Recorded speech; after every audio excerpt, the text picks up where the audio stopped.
Okay, as you can see, we're in the shop. The wife's here. I'm sitting there in my chair.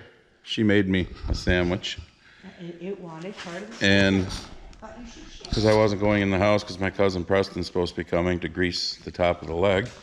And I hear noises back here. So I come walking back through here.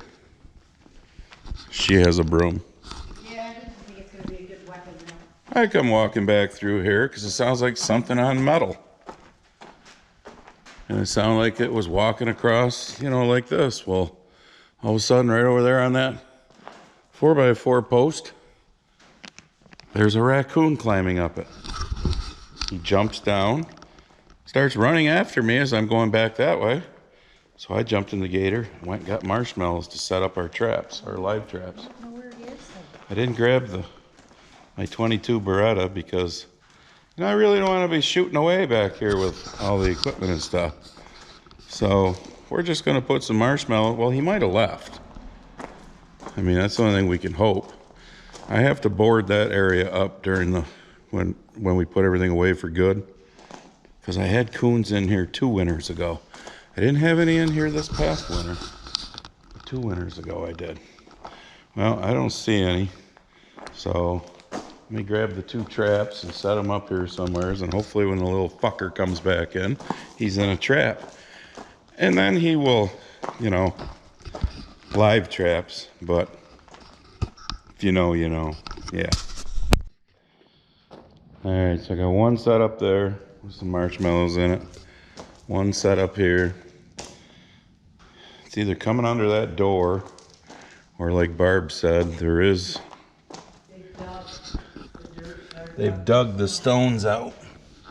I can't even get where I can show you.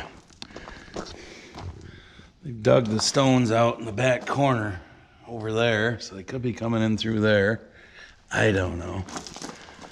The fact that they're getting in here in the middle of the day, because it's like 5 after 1 right now. They're supposed to be in a tree sleeping somewhere. It's daytime. But he was climbing up that 4x4 towards the rafters. They can't make nests in those rafters. I wouldn't think so. I mean, that's not solid.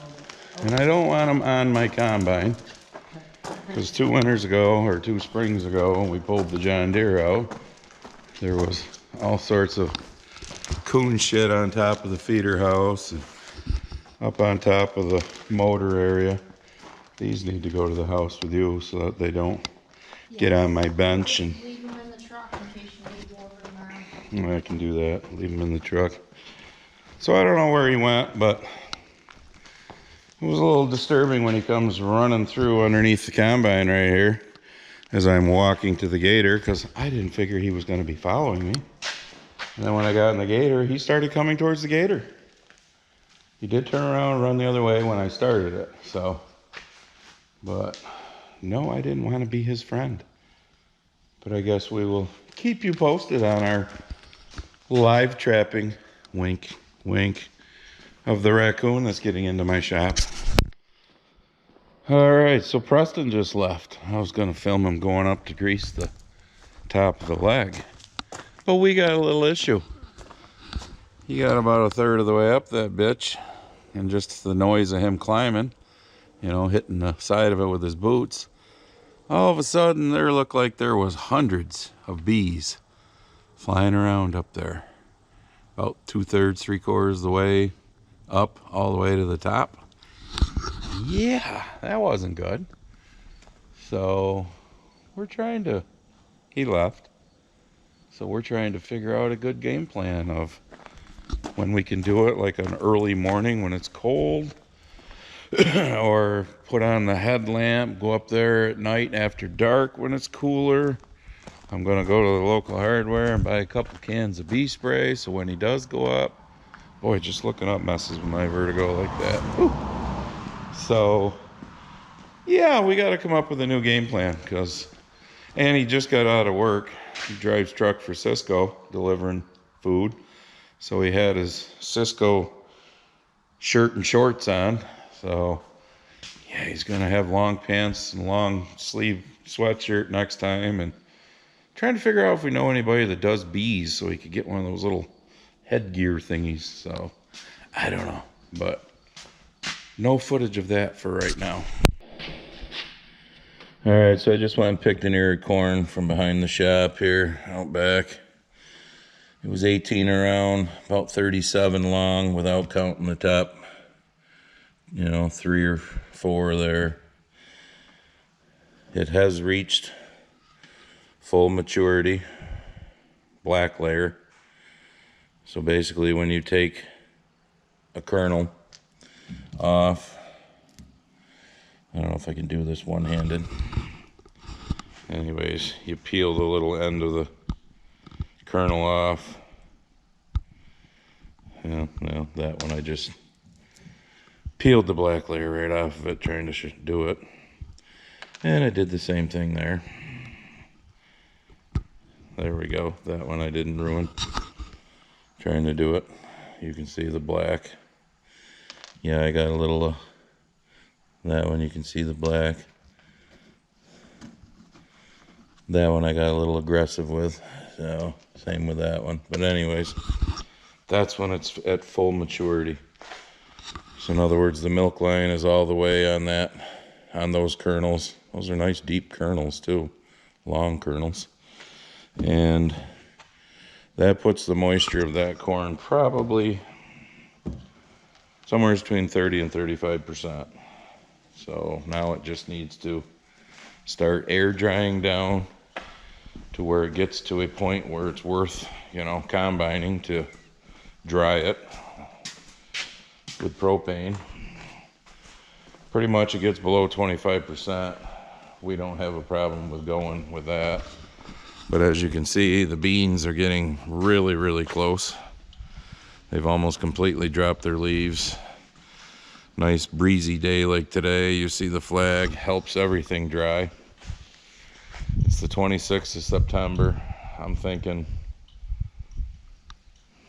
the first week of October our beans will be ready. Some of the neighbors' beans around here look ready now. I wouldn't be surprised if by this weekend they're harvesting. And freaky, we're going to be in this, I think, high 69, 70 today, tomorrow. And then going into the weekend and into the first week of October, we're supposed to warm back up. They even said we could hit high 70s 2-3 days in a row. So that'll help. So now we don't want any rain. We're past the point of, rain will not do anything for us as far as helping the crop along. But if all the corn looks similar to this, I mean, granted, I've shown you some they had tip back that was, an inch or so down, but we had that dry spell. I don't know what the test weight on this is going to be. I would need to pick a half a dozen ears and shell some from each, which I'm not going to do right now because, like I said, it's just got the black layer. I'm sure there's probably some ears that aren't completely black layered yet, so, but we're getting there. I got this project done the other day. Finished spreading out the road spoils there that the county had dropped me off, the run of crush that they dig up when they're doing roads and whatnot. So hopefully that'll help keep, truck drivers from trying to back into the hedgerow like last year. Maybe next year I'll get some more and I'll go farther back. I don't know. And I packed it down as best I could using my dually. Just kept running over it. It's pretty solid, but I may run it over a few times with the combine when I get it out. I gotta do some filters on that. I gotta get my augers greased, PTOs, the ends.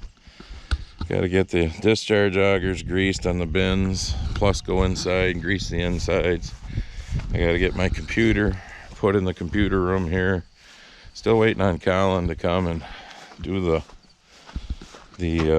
calibration of the ILS here, the independent link suspension on this. Might have to call him. So, texted him a week ago and he said yep, but I'm thinking middle to end of next week, October 4th, 5th, 6th, something like that. Another week to 10 days, I think we're gonna have beans that are ready to go. Let's put it that way. Oh, and I went to the hardware, got a new tarp, because the tarp that covers the auger coming out of that front bin, I know last year when we put everything away, was in pretty bad shape. And I got a couple cans of those, so that when Preston comes back and we try and grease the top of the leg, because I gotta grease the dryer still too. Now this morning, it was cloudy, and it's cool, sweatshirt cool. It's not cold, and it's supposed to warm up this afternoon. Like I said, high 60s. I don't see any bees around there today so far, but I don't know, he couldn't come over this morning, so we'll get it sometime when the little bastards aren't creating a problem. Problem is climbing up, you know, you're obviously making noise, stepping on every rung and whatnot. That stirred the little bastards up the last time. Wasn't a good program. So, oh, and by the way, nothing in my live traps this morning. Neither the two back here in the shop or the one in the corner of the building outside. So my little buddy didn't come back today, which is a good thing, because I hope the little bastard doesn't ever come back. But if he does, we will be ready. So I get this certified letter in the mail from New Holland. All right, certified letter showing a picture of the chopping knives and the chopper in the back of the combine there. It says, you know, our records indicate you bought this combine, blah, blah, blah. This letter is to inform you of a potential safety issue affecting the chopper rotor wind knives, also known as winged flailed ventilation knives. Depending on your exact combine configuration, the chopper assembly can contain up to 10 right-hand wind knives marked with an R on the drawing below, and 10 left-hand wind knives marked with an L. Like I said, these are them. I'll try and show you. But effective wind knives are suspected to have an incorrect material composition, causing them to be brittle. This nonconformance can cause the knife to fail at the mounting hole, creating the potential for the knife to be ejected from the rear of the combine when the chopper is activated. This can result in death, serious injury, or equipment damage. Nice. New Holland is investigating these suspect wind knives, and if New Holland ultimately determines that your combine is affected with non-conforming wind knives, New Holland intends to have your combine repaired by your authorized dealer as soon as possible and at no cost to you. Unfortunately, the permanent remedy is not yet available. Why the fuck did you send this letter? I mean, you know, it just goes on and on. And it tells you things that you're supposed to do. Inspect the chopper for failed missing knives prior to activating the chopper or running the chopper, because running the chopper with a missing knife causes serious unbalanced vibration, resulting in high risk of secondary damage, and therefore needs to be repaired prior to further operation. If any wind knives are damaged or missing, you must contact your dealer to replace all wind knives prior to resumption of thrusting. For combines without failed wind knives, do not activate the chopper unless combine is actively threshing. Well, I looked. I don't have any that are bad. For combines without failed wind knives, do not activate the chopper if there are bystanders in the area, particularly to the rear of the combine. So when Barb's coming up behind me with the tractor and grain cart to pull out, you know, I mean, come on.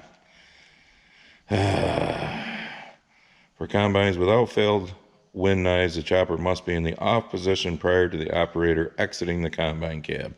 Well, no shit. But failure to follow the interim safety actions set out above could allow for wind knives to fail and be ejected from the rear of the combine, which may result in death, serious injury, or equipment damage. When New Holland's investigation is complete, New Holland will notify you whether or not your combine needs to be repaired. Okay, well, here's my question. So, you know you have an issue. They apparently were made with some sort of material that makes them brittle. In other words, not the right material. So rather than just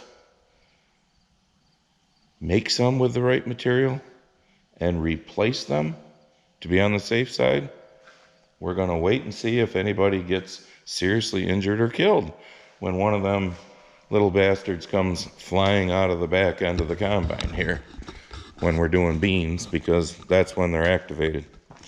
I don't know how well you're going to be able to see up in there to see them. Let me turn my little flashlight on. Hang on. I know you're going to be, shaking around here. But those are the wind knives that they're talking about. They go around at a very high rate of speed and kick the shit out the back here. But what an interesting letter. Why you even sent it is beyond me. I mean, I guess so that we would check, and I did. They're all there. Doesn't seem to be any that are broken or anything, but okay, if you think you have some that are bad, stop trying to pinch your pennies when there's a true human safety issue. Somebody could possibly get hurt. I don't know. I don't understand it, but that seems to be the world we live in today because, Bidenomics is pretty much fucked everything up so bad that apparently these companies are trying to pinch their pennies as much as they can, but it's mind-numbing. All right, so here's your one more thing, because I got shit to do, and it's not like I can hold the camera while I'm greasing grease fittings and shit like that. We're getting closer to giving you the harvest videos, so. But the hypocrisy in this country, yes, going to be a little bit of a political rant. So by now, I'm sure you've all seen that the Democratic senator from New Jersey, Bob Menendez, and his beautiful bride have been indicted for bribery charges. Yeah, here's a fucking guy who sits, well, not just sits, but is the chair of the Senate, what's it called? Senate Foreign Relations Committee. And he gets indicted for bribery for, I think it was Egypt. Giving special favors to Egypt. And he's the fucking chair of this committee. Him and his wife, they raid his house and they find hundreds of thousands of dollars, stuffed in coat pockets in his closet and shit like that. They find gold bars, luxury car that he got. Stop and think about it, folks. These people's salary is not that great to be living the way that they're living. It's not that great for the Bidens to own the multitude of houses that they own. But isn't this the same shit that we're seeing from Biden? The multitude of bank accounts and different Biden family names. The whole Russian collusion, which we all now know was basically Hillary and the Democrats colluding to get rid of Trump or to defame Trump. I mean, I'm surprised they went after this Menendez because he's a Democrat, but the two-tier justice system in this country, look at what they're doing to Lauren Boebert right now. Okay, the 36-year-old Republican congresswoman from Colorado there, her and her husband are getting divorced, so she's at a theater with her new boyfriend, and they're playing touchy-feely, and they get thrown out of the theater. And, of course, she rails against the Democrats and their, the sex trafficking, the trafficking of children, pedophilia, all this shit. So the Democrats are spinning that around against her that, oh, look at what she was doing, and she rails against this stuff. I don't think two adults playing touchy-feely has anything to do with child sex trafficking. Again, I'll say it for the millionth time. Where's the fucking Epstein list? He supposedly kills himself. She's just laying there, is in jail for 20 years for trafficking, but there's no list. There's nobody to arrest who they trafficked someone to. I mean, give me a fucking break. We all know who's on that list. But isn't it amazing how the camera in that movie theater was good enough to show her and her new beau playing touchy-feely. But yet the White House, the most secure building probably in the fucking world, not just in this country, that probably has the most fucking cameras of any building in the world, can't find out who left the coke, in the White House. Can't pick up anybody on camera that doing a little cocaine in the White House. Yeah, because we all know who the fuck was doing the cocaine in the White House. Isn't it amazing how the cameras in that jail all of a sudden went blank for 12 hours or whatever when Epstein supposedly hung himself? But the cameras in that theater were good enough to catch her and her new beau playing touchy-feely, so the Democrats can run with that. And people, wake the fuck up. I mean, I know most all of you following are awake, but start trying to help the others to wake up. If you can't see the direction we're going in this country, the you will have nothing and like it bullshit that the World Economic Forum, you can't see what happened in Lahaina. You can't see what's, intentionally happening to crush our fucking economy so that we can all just be sheeple and the World Economic Forum, the elites, can control us. And meanwhile, everything that they tell us we shouldn't be doing, they continue to do. I mean, it's beyond fucking ridiculous. So anyways, go to the Grumpy Farmer apparel link, push on that, get your sweatshirts, t-shirts, your Are You Getting It Yet stuff, hats, the bumper stickers, whatever. I know I said I got on Rumble. Rumble's very confusing. I'm still posting here, so I noticed, my subscriber numbers on YouTube dropped some here recently just since I mentioned that I was going to Rumble. So don't everybody be just leaving here and running over there, because I'm not sure how long the Rumble thing's going to last. I don't even know how to go live there. Somebody made the comment, oh, I'll be looking for the live stream on Rumble. Well, no. Jimmy and I's next live stream will be here on YouTube. So I'm just, crossing my T's and dotting my I's and getting ready for what could happen in the future. So, all right. So we'll see you in the next one, whatever that'll be. Maybe we'll be harvesting by then. I don't know. We'll see. Oh, and a quick second more thing. Did you see how Bob Menendez there, the senator I was just talking about, now is claiming this is racism towards him because his last name is Menendez. The Democratic Party, the ones who push all of the race and gender bullshit.